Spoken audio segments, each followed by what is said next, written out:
Oi, boa noite a todos, bem-vindos. Estamos aqui esperando a Bela chegar. Esse é o projeto Comida e Cultura. Para quem não conhece, está chegando só agora. A gente trabalha com educação alimentar para crianças em escolas. Boa noite.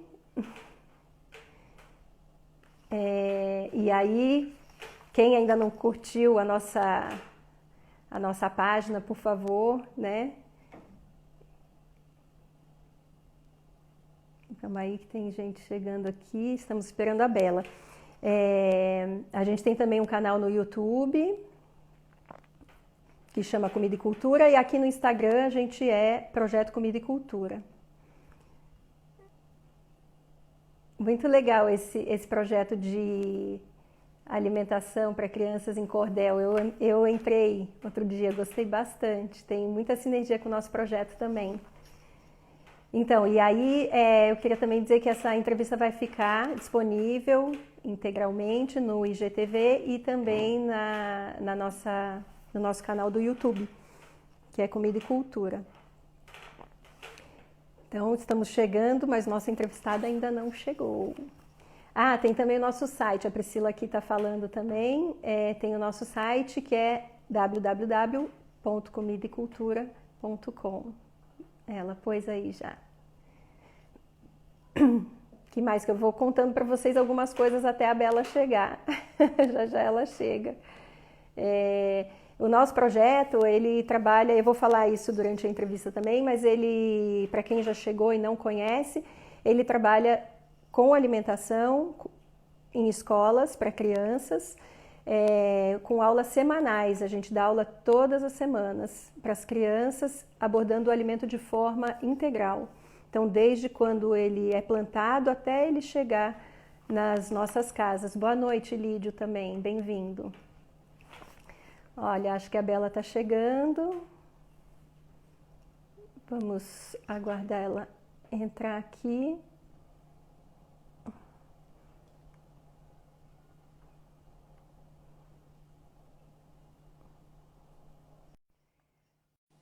Quem que tá? Ah, o Henrique e o Samuel, oi, estão me vendo aí? Que bom, bem-vindos. Oi, Bela, Olá, tudo bom? tudo bom?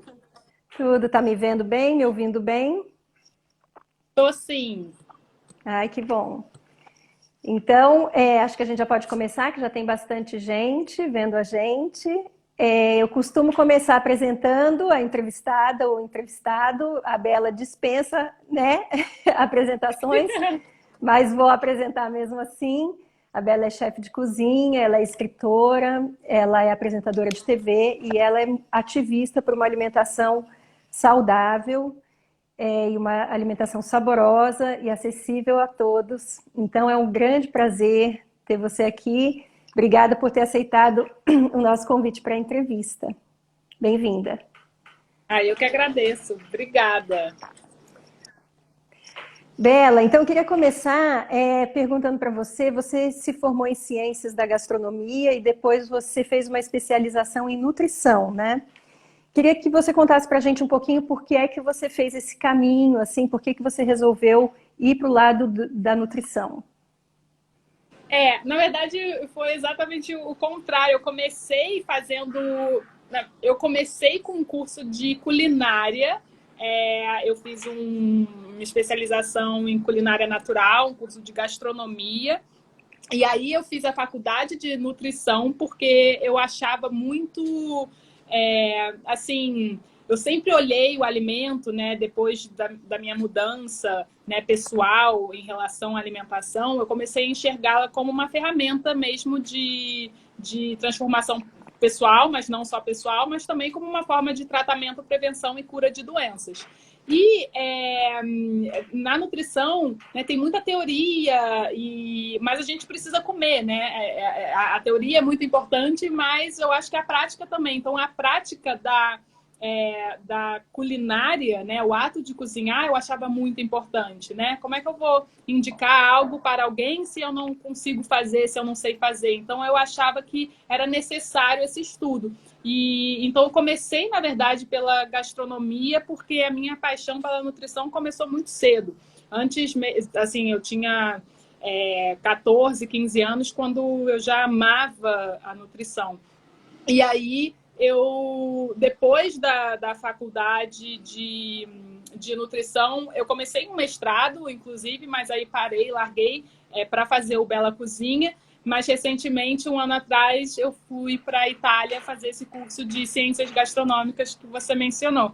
E foi muito bom, foi muito importante, porque eu acho que, pelo menos na faculdade que eu estava, que é a faculdade ligada ao Slow Food, esse movimento maravilhoso, trata a gastronomia para além, né, da comida. Então, engloba ciências, né, da economia, filosofia, química, física, ecologia e por aí vai. Então, como que a gastronomia ela navega, né, por todos esses outros lugares. Então, história também, né, muito importante. Então, foi muito bacana, assim. E então, eu acredito que a minha formação em relação àquilo que eu gosto, assim, que é a alimentação, ela é bem... Foi muito orgânica, sabe? E, ao mesmo tempo, integral e completa. Eu gosto, apesar de que nunca vou parar de estudar. Inclusive, agora eu quero fazer... já penso em outros cursos para fazer e tal. Mas é isso, assim, foi muito natural. Nunca imaginei, tipo, meu sonho... Né, quando eu era criança, meu sonho é virar chefe de cozinha. Não tinha isso. Foi muito, muito orgânico. Muito legal. E aí, você falou em filosofias, eu queria saber quais são as filosofias que alicerçam o seu trabalho dentro da cozinha. Eu assisti há pouco uma entrevista que você fez com o Satish Kumar, na verdade você já fez faz um tempo, mas eu assisti há pouco, que para quem não conhece, ele é um filósofo, escritor, né, indiano, que fundou o Schumacher College, onde ele fala, né, que a cozinha não é só uma cozinha, é uma sala de aula, né? Então tem muita sinergia com o que você fala e com o nosso trabalho no Comida e Cultura. Então eu queria que você falasse um pouco sobre isso, sobre essas filosofias e como essa desconexão do homem com a natureza tem levado aos nossos modos de produção e aos nossos hábitos alimentares da maneira como estão sendo hoje, né? Bom, então, falando sobre a questão das filosofias, assim, como eu comecei a cuidar e conhecer mais sobre alimentação através de filosofias orientais, como a macrobiótica e a Ayurveda, eu sempre tive como base, como fundamento, um olhar muito holístico, né, para a alimentação e para o corpo humano também. Não necessariamente você está com uma dor de cabeça e o problema está na cabeça, né? Então, qual é a raiz do problema? Como o alimento pode mudar isso? Como ele pode melhorar isso? Então, essa conexão, né, corpo e mente sempre teve muito presente, né? O que você come vai influenciar no modo como você pensa, como você se comporta, como você atua. E então eu acho que isso também eu acabei extrapolando para não só o sistema micro, né, mas macro. Assim, eu queria entender os impactos das minhas escolhas alimentares no mundo, né? No ecossistema, no meio ambiente, na vida do próximo, na vida das pessoas, na vida dos agricultores, como que eu posso, com a alimentação, né, transformar e melhorar a vida no planeta. Né? Essa que é a base da minha filosofia de vida mesmo, né? De comportamento, é o meu ativismo. Eu acho que a comida dá essa possibilidade para a gente, né? Da gente entender, da gente entender a nossa relação com o mundo. E aí, partindo para a sua, né, segunda colocação, segunda pergunta, como que a gente chegou até aqui? Eu acho que assim, essa pandemia ela está escancarando muita coisa na nossa cara, assim. E eu acho que uma das questões, né, mais claras é que esse sistema no qual a gente vive, principalmente o sistema agroalimentar, né, industrial, capitalizado, muito hegemônico, ele não funciona. Ele não funciona e ele não só não funciona, como ele é uma das causas, né, desse tipo de pandemia que a gente está vivendo. Né? Essa concentração excessiva de animais, de um tipo de animal, né, uma certa espécie, num lugar. Isso coloca a gente, o desmatamento que coloca a gente numa situação mais vulnerável, né, mais próximo de animais selvagens e silvestres e por aí vai. Então, eu acredito que a gente pode entender, né, as alternativas que a gente tem para esse sistema no qual a gente vive, que existem, e eu acho que em relação ao campo, né, a agroecologia é a melhor solução que a gente tem nos dias de hoje. Muitos especialistas, inclusive a FAO, fala muito sobre isso, a importância da agroecologia na nossa, como uma forma sustentável, né, de produzir alimentos, porque não dá para a gente simplesmente retirar, né, com esse pensamento de a gente retira, né, a gente vende, a gente lucra e a gente joga fora. E aí o ciclo não fecha, né? E a gente está vendo que ele não está se fechando. Então, para isso acontecer, a gente precisa abraçar a agroecologia. Pois é, tem estudos que dizem que nós vamos ser 10 bilhões de humanos no planeta até 2050, né? E a gente sabe que você é uma ativista ferrenha dos pequenos produtores familiares e desse encurtamento dos ciclos, né, de produção até a distribuição. Então, você acha que se a gente trabalhasse mais a biodiversidade na alimentação, trouxesse mais as punks, né, que são as plantas alimentícias não convencionais, para a população, se isso seria uma maneira da gente conseguir alimentar todo esse povo, porque como é que vai ser, né? Pois então, tem uma questão muito grande em relação a isso, porque a gente produz comida para alimentar mais do que o número de pessoas no planeta, né? A gente produz hoje comida para alimentar 10 bilhões de pessoas. O problema da fome, ele é um problema puramente político. Não há um problema técnico na produção de alimentos hoje. A questão está na distribuição, que ela é totalmente desigual, né? O acesso aos alimentos são completamente desiguais e, obviamente, de novo, né, o mercado que acaba colocando os produtores numa situação muito assim, até perigosa, porque muitas vezes, né, a gente sabe que as pessoas que são mais vulneráveis à fome, né, à miséria, e são pequenos agricultores, são populações rurais, porque eles têm o mercado ditando a eles o preço do quilo do tomate. Então, muitas vezes, é o que está acontecendo nessa pandemia. Muitas vezes é mais barato para o produtor jogar uma carreta de batata no lixo, né, do que conseguir...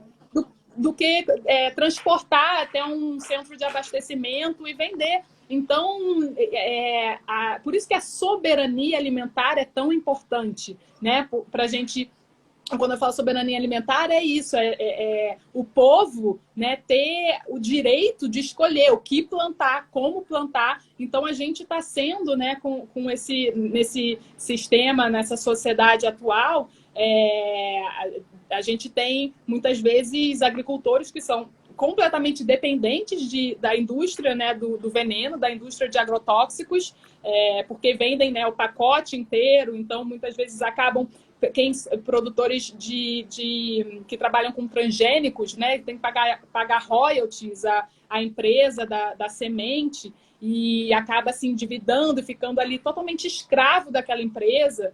A gente precisa dar autonomia para esses agricultores. Por isso que há uma importância muito grande quando eu falo compre do produtor local, né? Faça uma compra direta. Você está dando uma alternativa a esse produtor de não entrar nesse jogo sujo, sabe? Então, eu acho que é muito por aí, assim, da gente... Mas aí, porque eu comecei falando sobre a questão da fome e, obviamente, eu não respondi a sua pergunta. Tudo bem.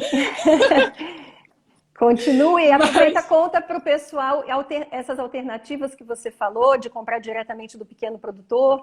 como é que a população que não sabe como é que chegar no pequeno produtor, como é que ela pode caçar isso? Você podia falar um pouquinho sobre as CSAs ou sobre né, esses grupos de Sim. consumo consciente que estão surgindo por aí, com a pandemia principalmente?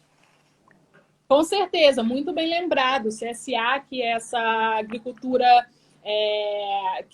apoiada pelo consumidor, são consumidores que apoiam os agricultores. Você basicamente entra como sócio, né? Você cria uma sociedade assim com o agricultor e tudo aquilo que ele produzir, que ele cultivar, ele vai ser vendido, na verdade, distribuído para os entregues para os associados. E isso é muito importante porque muitas vezes você vai à feira e aí o cara fala, ai, mas porque assim, roupa é uma coisa, você estoca e você guarda lá por tempo indeterminado. Agora, o cara leva 50 caixas de laranja e vende só 25, as outras 25 vão apodrecer. Então, você, quando compra diretamente, né, você entra nesse esquema de CSA, você está dando a oportunidade para o produtor ele ter a certeza de que tudo aquilo que ele está produzindo vai ser escoado.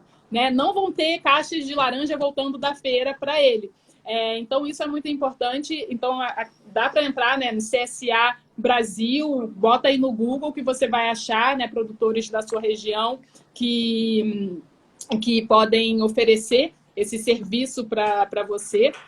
Eu acho muito interessante. E, inclusive, eu agora faço parte de um instituto, o Instituto Brasil Orgânico. Eu sou vice-presidente desse instituto que está começando, foi criado no final do ano passado, pelo Rogério Dias, que eu acredito que você conheça. Uhum. Ele trabalhava no MAPA, e aí, o que eu ia falar?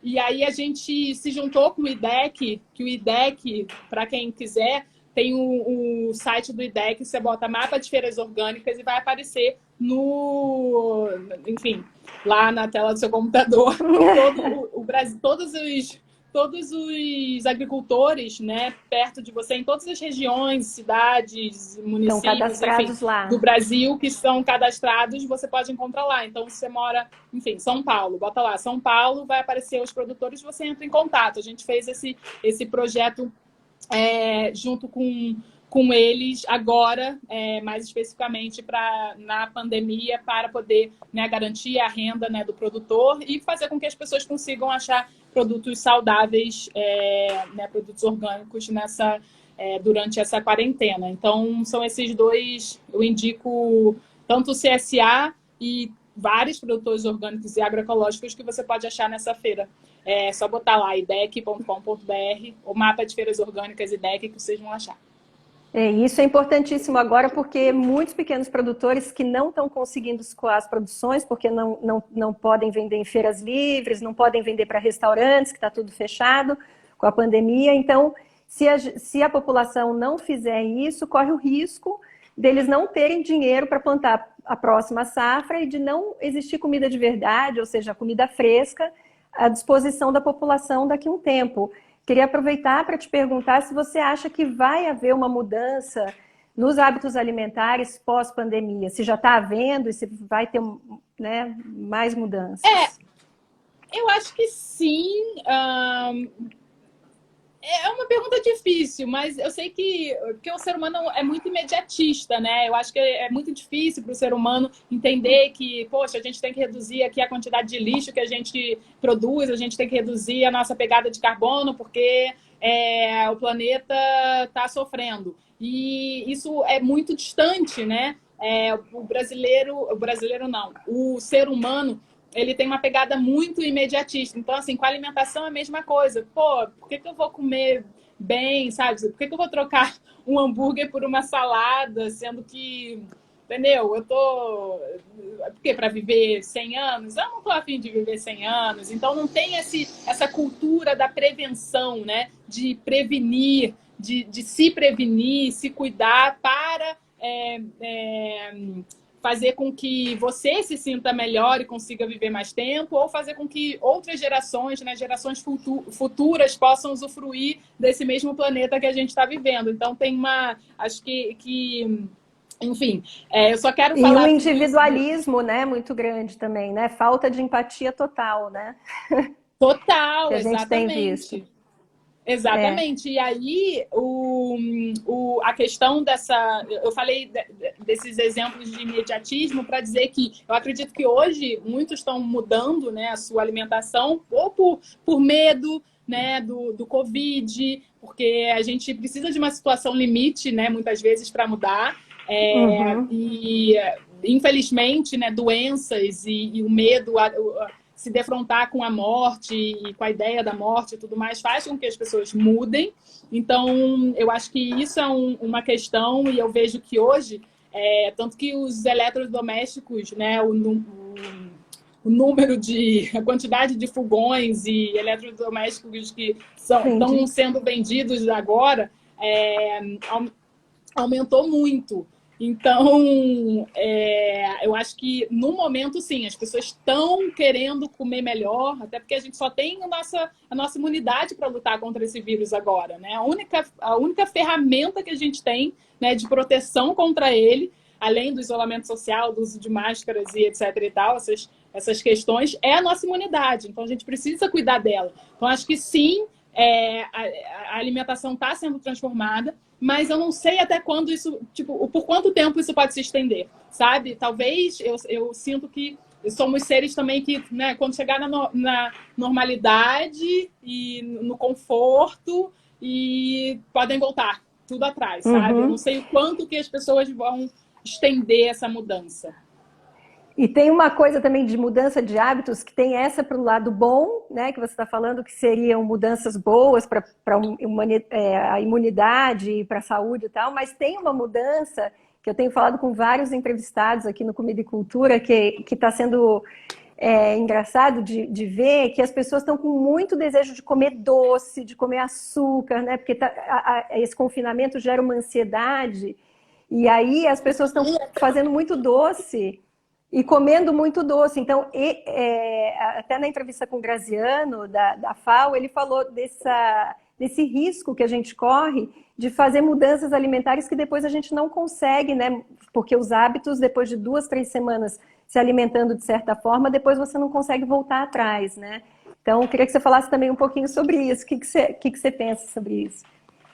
Exato. Também tem os maus hábitos, né, que podem ser adquiridos nessa quarentena. Eu estava sendo aqui otimista e já pensando nas coisas boas, tipo, nas mudanças positivas das pessoas. Mas Graziano, esse ser maravilhoso, iluminado, uma pessoa... Nossa, sou muito, muito fã do Somos Graziano e, duas. obviamente, realista, político e objetivo como já vai pensar, né, na prevenção, né? Como a gente faz para prevenir esse pessoal de cair nessa armadilha do comer mal. Então, Uhum.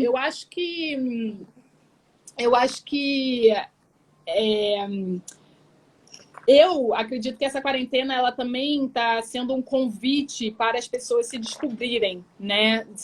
Eu vejo que muitas pessoas estão se descobrindo na cozinha. As pessoas falam, gente, olha, eu consigo cozinhar. Eu sei que vocês estão acompanhando lives e programas e coisas e tal. Então, estão se descobrindo. Eu tenho minha irmã que nunca foi para a cozinha e a neta dela estava com ela, fez um arroz para a neta. Então, assim, eu estou vendo, na verdade, muito mais hábitos sendo conquistados, né? Hábitos positivos sendo conquistados do que hábitos negativos. Então, eu acho que para isso não acontecer, para a gente não cair nessa armadilha do comer mal e levar isso por um tempo, cair na armadilha dos ultraprocessados, porque é muito fácil também, né? Eles são super acessíveis, super práticos, e você já está toda sobrecarregada com todas as tarefas domésticas que você tem que fazer. Então, né, no final do dia, você vai querer o quê? Uma lasanha congelada no micro-ondas, você vai querer um pacote enfim, chips de batata para acompanhar o filme que você vai ver para relaxar no final do dia.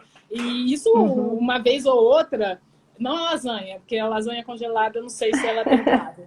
Mas, mas, enfim, sei lá, umas coisas Sim, um mais salgadinho, uma comida de batatinha, verdade, assim. né? A batatinha ali. tudo bem. Mas então eu acho que o que a gente pode fazer nesse momento usar isso como realmente um convite para a gente ir para a cozinha, para a gente se descobrir, para a gente fazer pazes com a panela, para a gente construir um hábito que vai ser levado para o resto da vida. O que a gente não foi educado na infância em relação à nossa alimentação, a gente pode usar essa quarentena para se educar nesse momento, sabe? Eu acho que educar os nossos filhos. Se o seu filho quer comer um biscoito, né, não precisa sair para comprar o biscoito. Vamos para a cozinha, é um momento que vai ser 1 hora. Você vai estar ganhando ali, gastando a energia da criança, a atenção da criança, o foco da criança, para produzir algo que ela vai amar, entendeu? E isso pode ser levado, pode virar um hábito. 1 vez por semana, você pega e faz a pizza caseira, você faz o pão de queijo caseiro, você faz o biscoito e por aí vai. Então, eu acho que eu tenho ainda esse olhar, sabe, otimista. Eu acho que para a gente não cair nessa armadilha dos ultraprocessados a gente usar esse tempo que a gente está mais em casa para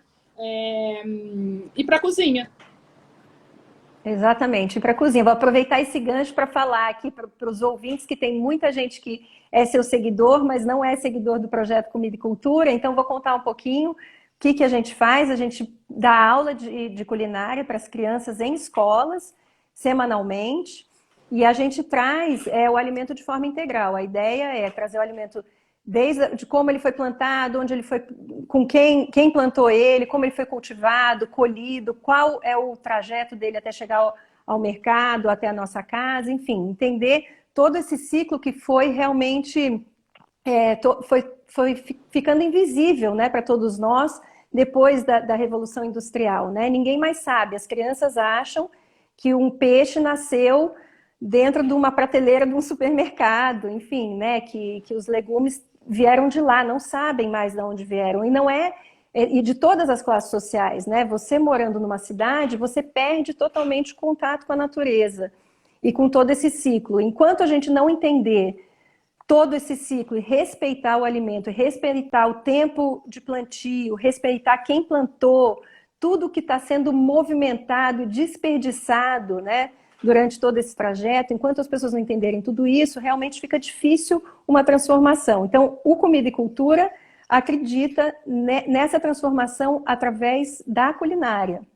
Então, eu queria que você dissesse para a gente o que você acha do ensino da alimentação e da culinária para crianças desde da primeira infância, né? Eu sei que você já apoiou projetos desse tipo, acho que chamava Bela... Como eu anotei até Bela Infância. Então, que você contasse um pouquinho sobre isso, o que você pensa, né? A gente já imagina, mas eu queria que você falasse um pouquinho sobre isso, que é importante, tem sinergia com o nosso projeto. Claro, eu acho o projeto, até mesmo por isso aceitei o convite de conversar com vocês, porque é algo fundamental, assim, deveria ser um projeto de governo, sabe? Um projeto federal, algo que está...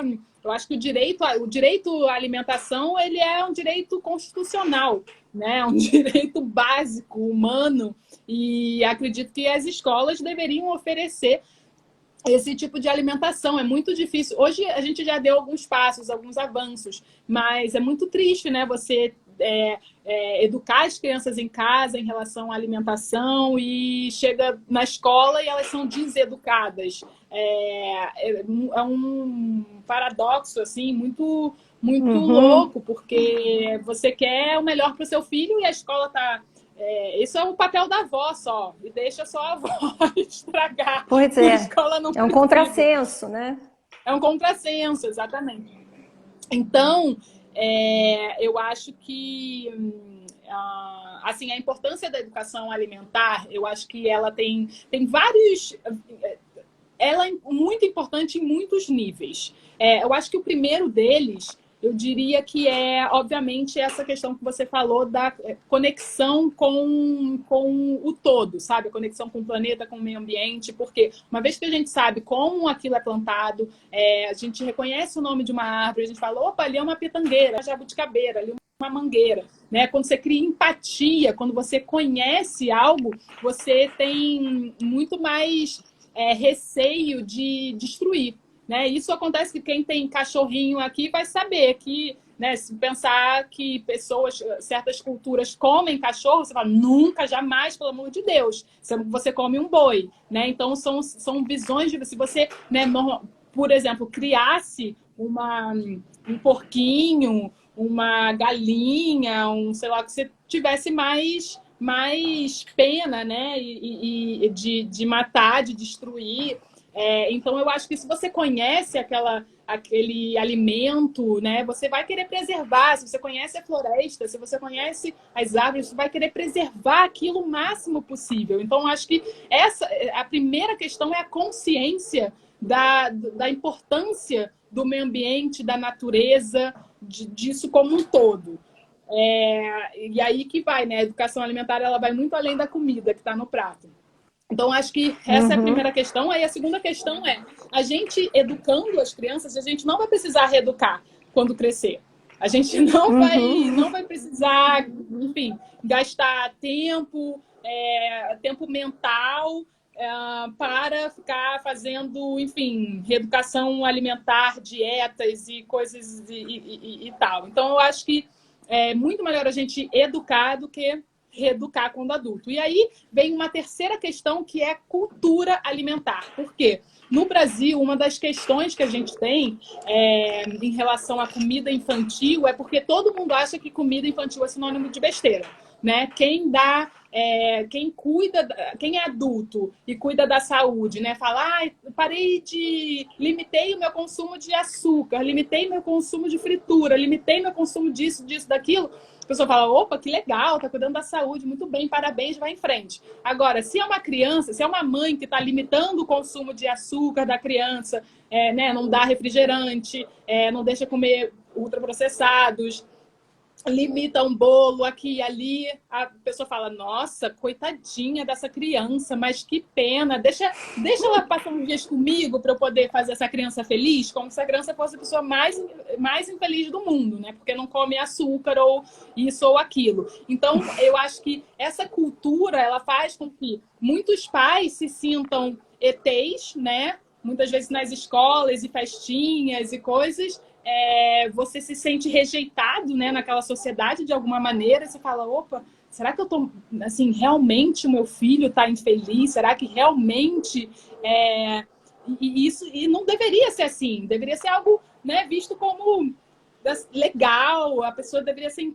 encorajada a continuar. Poxa, que bacana isso, seu filho vai crescer bem, olha como ele é saudável, então eu acho que se as crianças crescerem, né, comendo bem, comendo legumes, verduras, frutas, entendendo de onde vem e tudo mais, essa cultura vai mudar, né? As memórias afetivas vão mudar em relação à comida, né? Porque você pode recriar a memória em relação à comida. Você pode achar que uma sopinha de legumes, né, quentinha, deliciosa, que a mamãe ou o papai fez, porque quando eu estava doente, ou o balde de pipoca que a gente fez, delicioso, vendo um filme, isso pode ser a memória afetiva, né? Não necessariamente precisa ser a panela de brigadeiro, não necessariamente precisa ser o cachorro-quente, sei lá, da esquina. Podem ser coisas legais. Então, eu acho que tem esses três pilares, assim, a conexão com o meio ambiente,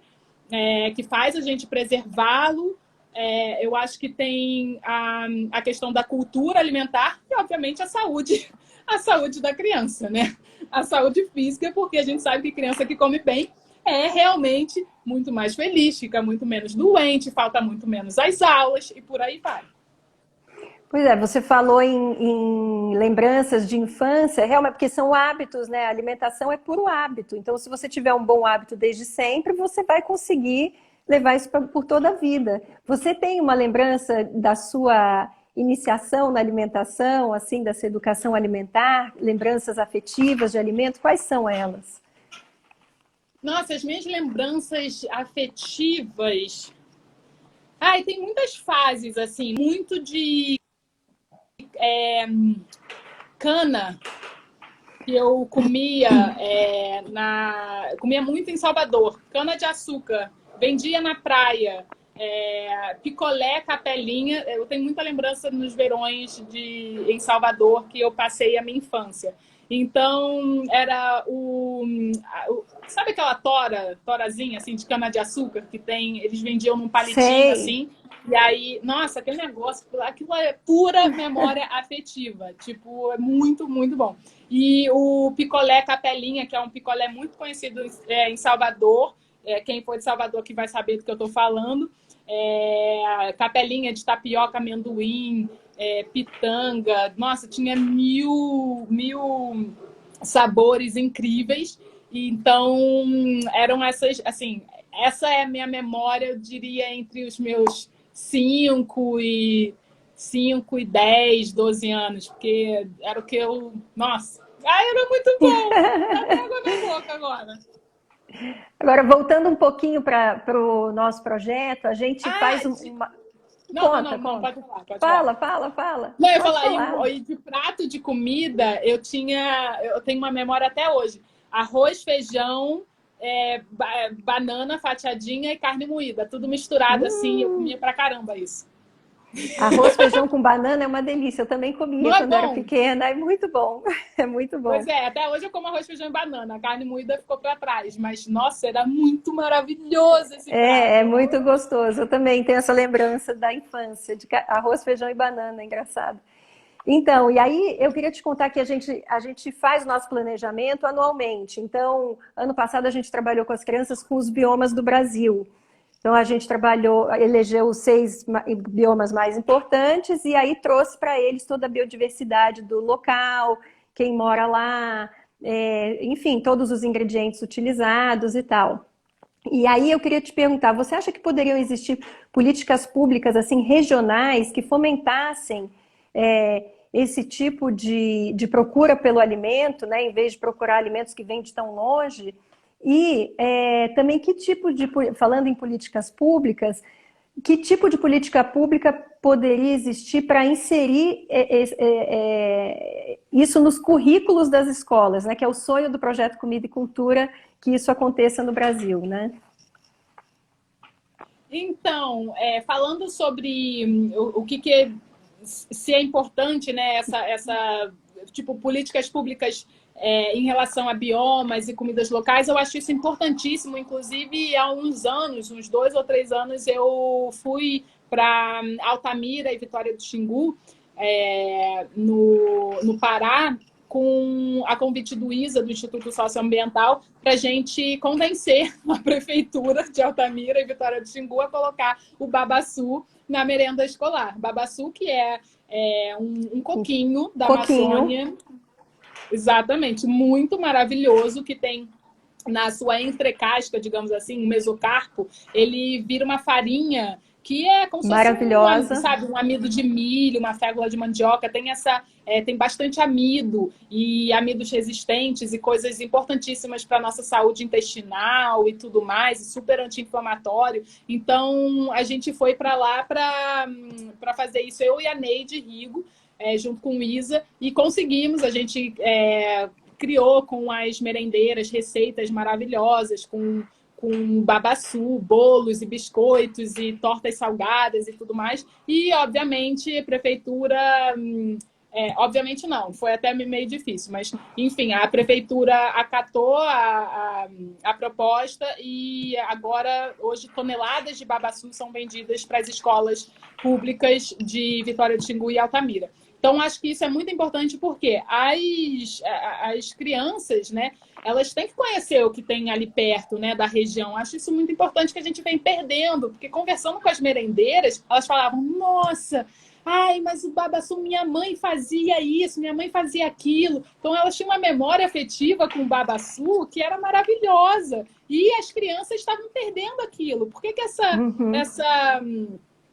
geração tem que perder nessa oportunidade maravilhosa? Então, com certeza, acredito na importância de políticas públicas relacionadas a biomas, alimentos nativos, punks e por aí vai.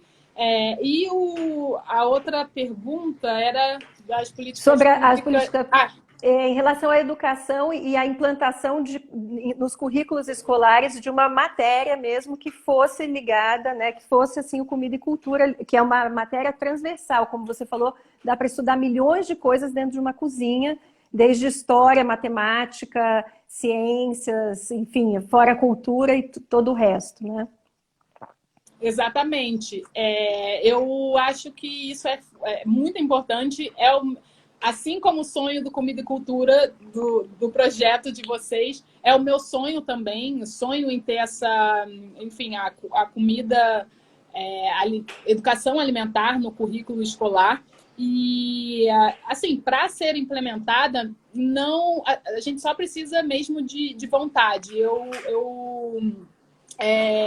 Conversei uns anos atrás com a ex-ministra Tereza Campelo, do Ministério de Desenvolvimento Social e Combate à Fome, porque eles estavam super preocupados com o aumento, né, de doenças crônicas não transmissíveis nas crianças, obesidade, diabetes, câncer e por aí vai.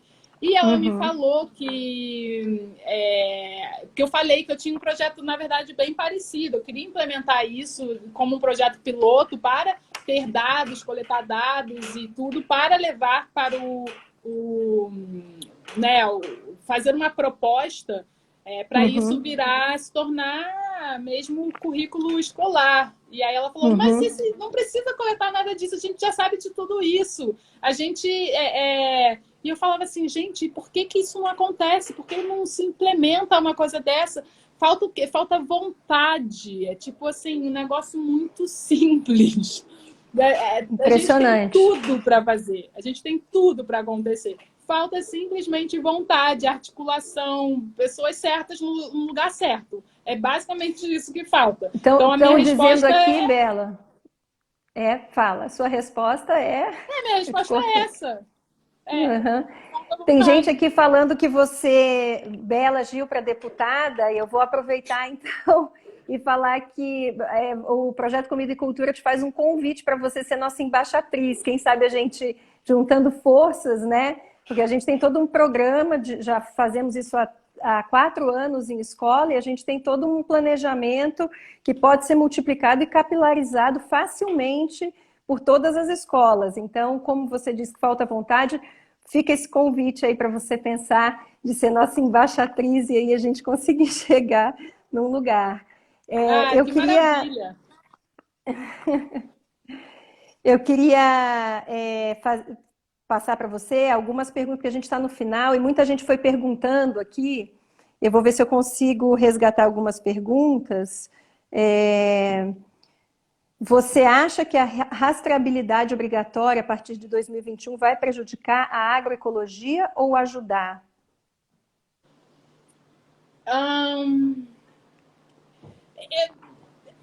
Eu acho que pode ajudar, assim, pode ajudar se a consciência de consumo das pessoas mudar. Se as pessoas entenderem que o consumo local, o consumo de produtos enfim, alimentos regionais, alimentos nativos de um lugar, se as pessoas tiverem consciência de que comprando castanha do Pará diretamente da Amazônia, de comunidades como essa mesmo que eu e as pessoas entenderem que comprando essas pessoas desses locais... Pausou? Pausou para mim aqui um pouquinho, mas voltou agora. Pode falar. Voltou. Tá. Então, eu acho que se as pessoas tiverem essa noção de que quando você compra uma castanha do Pará, um coco babaçu da Amazônia, você está mantendo a floresta em pé. Você está participando da conservação da Amazônia. Isso é fundamental. Quando essa consciência entrar na vida das pessoas, na cabeça das pessoas, eu acho que o rastreamento vai funcionar. Vai funcionar porque as pessoas vão querer saber, né, da onde vem, quem produziu, como foi feito, né, qual a participação disso do próprio agricultor. Então, eu acho que só vai funcionar se a consciência das pessoas mudarem. Porque senão pode se reverter para uma lógica completamente hegemônica, sabe? De simplesmente as pessoas acharem que grandes marcas e grandes empresas fazem um grande trabalho e só vão querer comprar delas. Aí vai dar ruim. Tem gente aqui perguntando aonde comprar dos pequenos produtores. A Juliana, que o Projeto Comida e Cultura, quem não sabe, é a Juliana Forlaneto, eu, que sou a Ariela Doctors, e a Priscila Vieira, que estão aí por trás também. Então, elas estão falando o que vocês estão escrevendo aqui, para quem não ouviu no começo, CSAs, que você sugeriu, e também você tinha sugerido um outro lugar, que era... O site do IDEC, o Mapa site, de Feiras isso, Orgânicas. Isso, o site do IDEC. A gente tem 5 minutos para terminar, então não vamos poder... Ah, não, temos 15 minutos ainda. Eu achei que faltava 5 minutos para terminar, então a gente pode entrar com mais perguntas do pessoal. Espera um pouquinho, porque você sabe que termina em 1 hora, né? Corta de repente. Então, pois é, deixa eu ver. Já aconteceu comigo. Então, vamos ver aqui. Ó, tem uma pessoa perguntando como é falar de comida saudável, sabendo que não tem comida de jeito nenhum para muita gente. Então, essa pergunta é bem interessante. Eu adoro falar sobre isso, porque não é porque...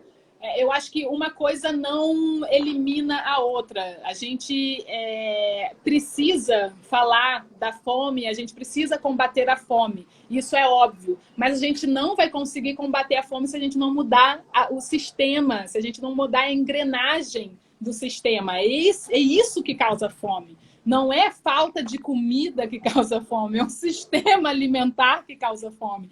E se a gente falar de comida saudável, a minha fala em relação à comida saudável é uma fala muito ampla, é uma fala muito holística, é uma fala que vai muito além daquilo que está no prato. É uma fala para a gente entender a importância da agroecologia, a importância da reforma agrária, a importância da diversidade no campo e no prato, né? Falar sobre os impactos de grandes monoculturas transgênicas na nossa sociedade. Então, quando a gente fala de alimentação saudável, a gente está falando de como mudar essa engrenagem que causa fome. Então, para mim, é muito importante falar de alimentação saudável, de incentivar as pessoas a comprarem alimentos orgânicos, de incentivar... E aí as pessoas falam, poxa, Bela, mas se incentivar todos a comprarem alimentos orgânicos, vai aumentar o preço, né? Porque a demanda vai aumentar, a oferta ainda não é muito grande, e aí o preço vai aumentar e vai ser ruim para todo mundo. Não necessariamente, né? Eu acho que até pelo contrário. Exato. Também, porque a gente vai... O que a gente precisa? A gente precisa de um tripé. A gente precisa de vontade do consumidor, ou seja, a gente precisa dar informação, fazer com que as pessoas entendam a importância do consumo de alimentos orgânicos para a sua saúde própria, né? São alimentos sem veneno, tem muito mais elementos bioativos, né? Um alimento orgânico, ele é 50 vezes, 50%, tem 50% mais de elementos bioativos do que um alimento convencional, né? Então, ele é muito mais saudável. Então, tem que entender essa importância. O consumidor tem que querer esse tipo de alimento. Então, eu acho que é uma responsabilidade social de quem, né, tem condições de comprar alimentos agroecológicos, alimentos orgânicos, fazê-lo, né, para a gente poder avançar nisso, nessa cultura de alimentos bons. Então, acho que esse é um ponto. O outro ponto são as empresas mudarem também. Eu acho que isso é fundamental. E a terceira são as políticas públicas, que a gente sabe que nada vai mudar se a gente não tiver política de incentivo à agroecologia, né? Incentivo técnico, incentivo fiscal. A gente sabe que se a gente não tiver reforma agrária, porque eu acho que vale muito bem lembrar as pessoas... Uma divisão fundiária Exatamente. decente. Exatamente. Agora a gente está passando por um momento aí,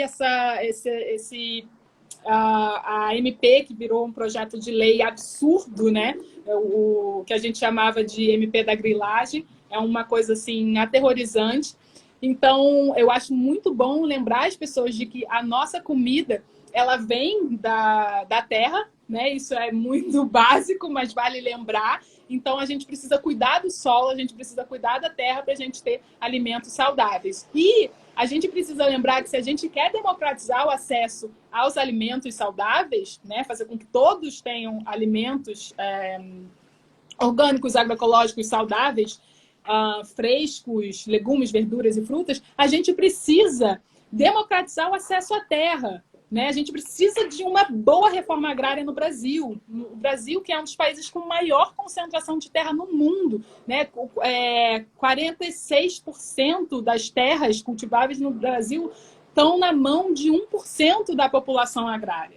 É um absurdo. Um disparate. Assim, exato. Então, a minha resposta é essa. Assim, a gente precisa a gente precisa trabalhar para mudar isso, mas não vou deixar de jeito nenhum falar em incentivar o consumo de alimentos saudáveis, orgânicos e agroecológicos, mesmo não tendo pessoas com condições de fazê-lo, porque eu acho que isso é uma mudança a gente precisa falar disso para mudar. A gente precisa falar disso para as pessoas terem consciência da importância disso. E aí fazer uma mudança estrutural mesmo, né? Fazer uma mudança estrutural, mas se todo mundo se acomodar a comer trecheira, porque não são todas as pessoas que conseguem comer bem, aí a gente está perdido. Aí eu acho que uma coisa não justifica a outra de jeito nenhum. Muito bem respondido. Tem o pessoal aqui também perguntando bastante para você dar dicas de alimentos que fazem bem para a imunidade. Então, primeira coisa, alimentos fazem bem para a humanidade. Qualquer alimento que venha da terra, né? Legumes, verduras, frescos. Todos os alimentos frescos, porque a gente sabe que a nossa imunidade, 70% das células imunológicas estão no nosso sistema digestivo, estão no intestino, na verdade, e o intestino, ele é popular, como é que fala? Ele é habitado por várias bactérias né? São trilhões de bactérias ali que precisam de comida, né? A gente fala muito em probiótico, mas a gente precisa de pré-bióticos para alimentar as bactérias, para sustentá-las ali, né? As bactérias boas. Esses prebióticos, eles estão nas fibras alimentares, nos amidos resistentes e por aí vai, que você encontra na comida de verdade. Então, eu sei que alguém queria que eu falasse, cúrcuma é bom para a imunidade, o limão, que é rico em vitamina C, é bom para a imunidade. Mas não é uma coisa só, né? É um equilíbrio, né? Entre todos esses alimentos naturais que você está falando, né? Frescos, né? De preferência. É isso. Bom, então antes de finalizar, que agora sim a gente está bem perto do fim, eu queria convidar todos que estão assistindo a curtirem a nossa página, Projeto Comida e Cultura, no Instagram. A gente tem um site também, comidaicultura.com. E vocês podem também acompanhar a gente pelo YouTube, nosso canal no YouTube, Projeto Comida e Cultura. Bela, eu queria muitíssimo agradecer a sua presença aqui, foi muito rico, é sempre muito bom te ouvir falar, é impressionante como você... dá para a gente ver que você sabe sobre o que você está falando, que você tem muita propriedade nesse assunto, trabalha com isso acho que há muitos anos e realmente é uma inspiração para todos nós. Né? Então, queria dizer isso, que o projeto te admira bastante. Fica o convite de verdade para você ser nossa embaixatriz. Vamos falar, hein? Depois vamos falar sobre isso.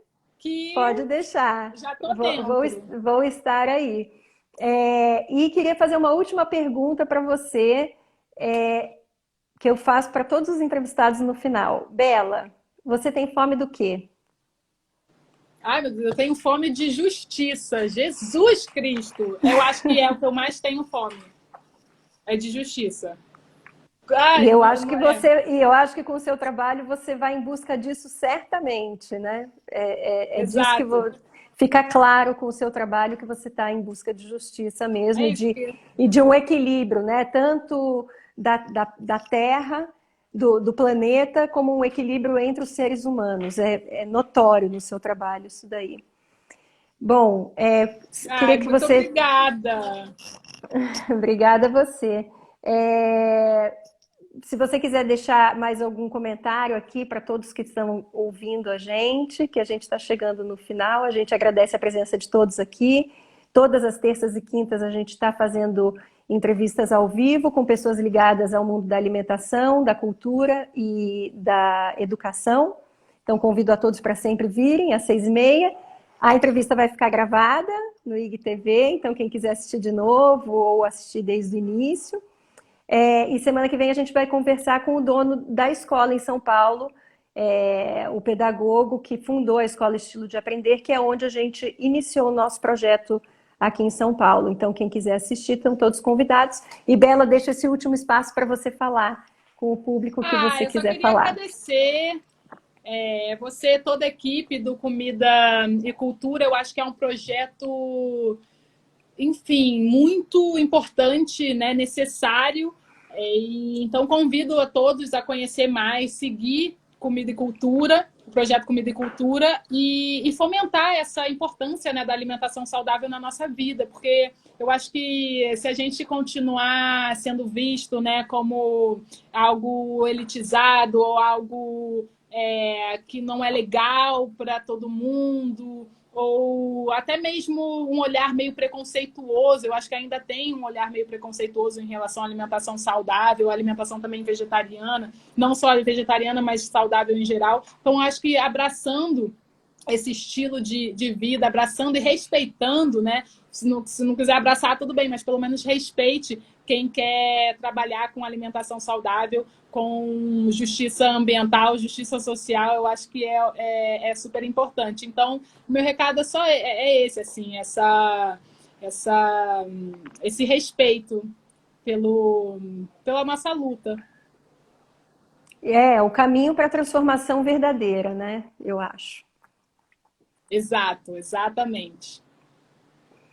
Então tá bom, Bela, brigadíssimo. Um beijo para você e para todos que estão nos ouvindo. Se puderem, fiquem em casa, se cuidem, que tudo isso vai passar. Então aproveitem para pensar bastante e mudar os hábitos para o lado bom, que nem a Bela falou, né? Mudar para o bem, com otimismo, com esperança. Exatamente, é isso. Obrigada, então. Um beijão. Um beijo. Até mais. Até. Tchau a todos. Tchau, tchau. Tchau.